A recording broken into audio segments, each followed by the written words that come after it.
Boa noite, amigos, boa noite, alunos. Bem-vindos a 6 minutos com a mecânica quântica. Essa é a minha primeira postagem em 2024.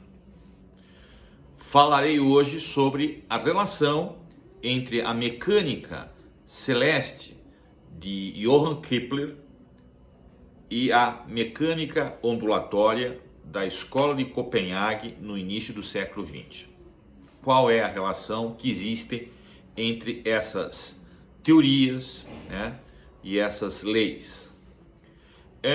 Johann Kepler foi um físico, foi um astrônomo e matemático alemão que viveu no século XVII. Né?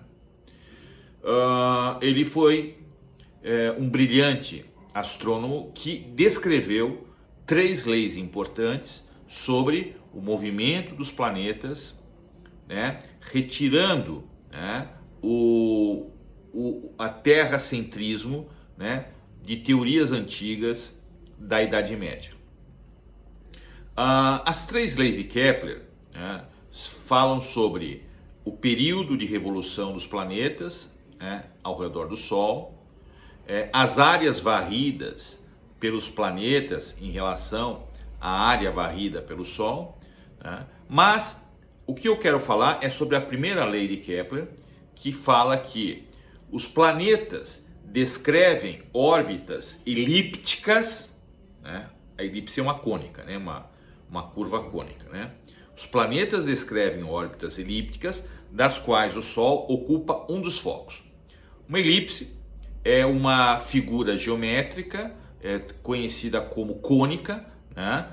Pertence ao grupo das parábolas, das hipérboles, né?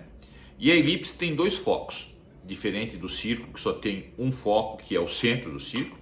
A elipse tem 2 focos. Então o Sol ocupa um dos focos, né? E os planetas descrevem uma órbita elíptica em torno do Sol, né? Essa é a primeira lei de Kepler, né? Essa lei, que é respeitada, que ela é comprovada hoje, né, há muitos anos é comprovada, qual é a relação dela que existe com a mecânica ondulatória, com a mecânica quântica ondulatória lá da escola, né, de Copenhague, né, que é a primeira escola sobre a mecânica quântica lá de Niels Bohr. A relação é mais ou menos o seguinte: Bohr, em 1913, né, descreveu os seus postulados, que mostram a relação entre o elétron e o núcleo de um átomo hidrogenoide, ou um átomo monoeletrônico, né, na qual o elétron ele descreve uma órbita circular ao redor do núcleo. Essa órbita é uma órbita fixa, né, e a energia que o elétron mantém em relação ao núcleo é uma energia quântica, né? Essa energia é um valor discreto, né, denominado de quantum de energia. A relação entre elétron e núcleo está na diferença das suas cargas eletrônicas. O elétron tem uma carga negativa, o núcleo tem uma carga positiva, e a atração e repulsão se mantêm, né, fixas, né, por causa do movimento do elétron ao redor do núcleo. Esse é o primeiro postulado de Bohr, tá? Nesse postulado, Bohr vai relacionar, né, essa energia quântica com o núcleo, né, fazendo um parâmetro lá com o movimento dos planetas ao redor do Sol numa órbita elíptica. Muito bem.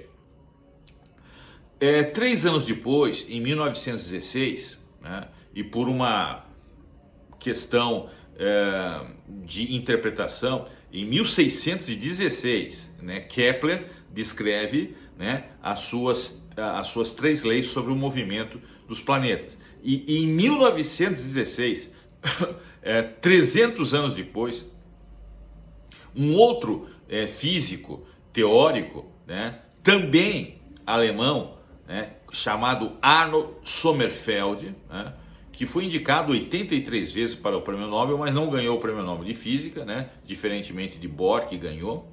Mas Arnold Sommerfeld ganhou várias medalhas, né, sobre trabalhos que ele publicou. Sommerfeld modifica o movimento da órbita do elétron ao redor do núcleo, descrevendo essa órbita como uma órbita elíptica, a mesma órbita que os planetas descrevem ao redor do Sol, né?